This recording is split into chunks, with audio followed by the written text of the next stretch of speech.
Больше 20 народных коллективов, звездное жюри и масштабное представление – это, без сомнения, одно из крупнейших культурных событий лета. Настоящий праздник жизни. Конечно, куда тут без ярмарки. От ее масштабов здесь яблоку буквально негде упасть. К нам ежегодно с других регионов приезжают участники ярмарки. Видите, она даже уже международная, есть даже с Украины.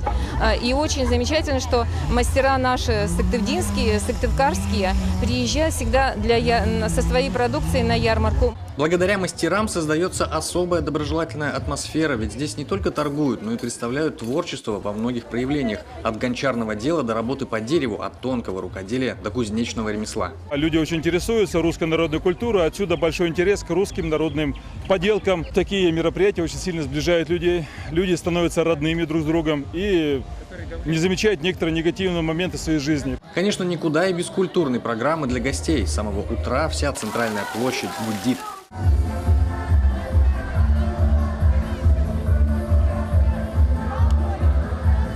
Здесь сегодня множество площадок, каждый может найти себе занятие по душе. Здесь и фотозоны, и интерактивные площадки. Ну а мы, конечно же, сразу же пошли в контактный зоопарк.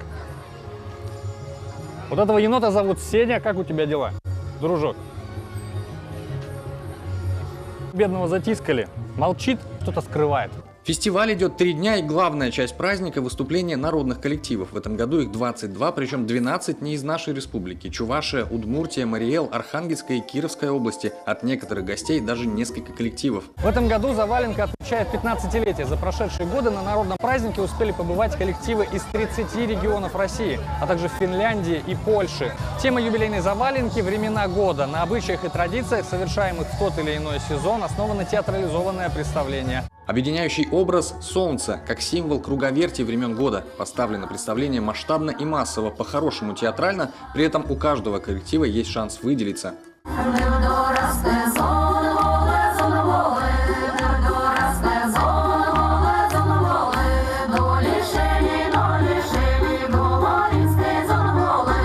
Впрочем, как говорят приезжие звезды, а по совместительству члены жюри конкурсной программы, конкуренция в этом году запредельная. Так, например, считают участники питерского коллектива «Ярмарка». Я считаю, что оценка действительно получилась объективная. Оценивал кто что. Но в этом году хочется отметить, что все оценки были очень высокие, да. И поэтому только математика нам помогла определить первое, второе, третье место. Это потому что, в принципе, готовы были отдать всем и все. Я не остался равнодушным ни к одному коллективу. Каждый по-своему хороший. Было очень сложно ставить оценки какие-то. Оценивали по 10-бальной системе, но у меня ниже 7 рука не поднималась. Публика на взрыв принимала все номера. Мне в первую очередь понравилась ваша публика, ваш зритель. Я сюда хочу на гастроли.